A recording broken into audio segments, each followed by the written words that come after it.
right, so this is privacy and security connector. While we're waiting for the slides, I'll just state, so sort of broadly two sets of challenges. One is sort of securing big data. For example, in cloud systems, how do you ensure security? How do you delegate responsibility and computation to other people and still maintain some trust that that data is remaining secure and the computations that are being done are the ones you think that are being done and things like that. And then sort of a second category related of privacy issues around big data. How do you share? What are the issues with sharing data? How do you publish things about data while respecting people's privacy? And what really are the privacy concerns? So there are many, and trying to get a better handle on them. So those are sort of the big challenges associated with the connector. One of these days it'll come up. If you press the little present button in the top right corner of the browser, you should get it. While we're waiting for that to happen, so we looked at sort of administrative things first. So proposals. There were two proposals, two proposed proposals that came in for our connector. One is a spoke scale proposal on security and privacy issues related to cyber-physical systems. The other was a planning grant revolving around just a pair of workshops and some activities associated to those workshops having to do with security and privacy.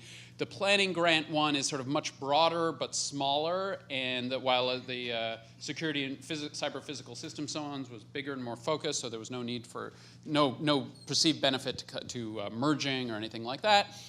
And then we talked about a number of other things, including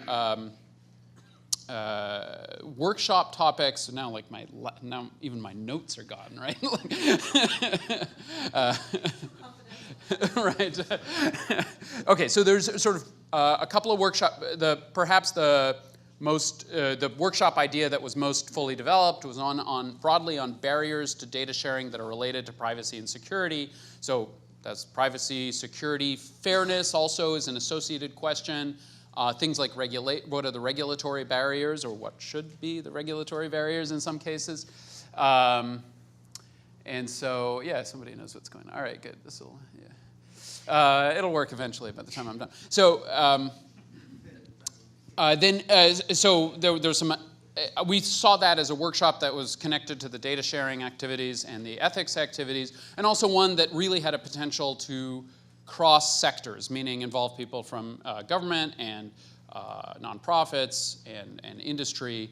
We generated a bunch of ideas for partnerships. I'm not going to tell you all of them, but there were a bunch from various sectors. And then there was also, I'll conclude maybe with sort of one of the harrowing parts of the discussion was a sort of existential crisis discussion about the connector. What is the sort of model for the connector as an organization? So far we don't really have a committed membership that crosses multiple sectors. It's sort of the membership has been changing dynamically, every month, and so figuring out a good model for that. And I think this is some place where, most of the places where I saw benefits to help from the hub had to do with that in terms of building up mailing lists and reaching people, advertising and that kind of thing. But this is something that I don't think we fully resolved, sort of how the connector should work as an organization, and something that I was hoping to bounce ideas off other people in other connector leaders, task leads, over the rest of the afternoon. So I'll stop there. Thank you. There are slides. They'll show up at some point, and they said what I said. Okay. Thanks.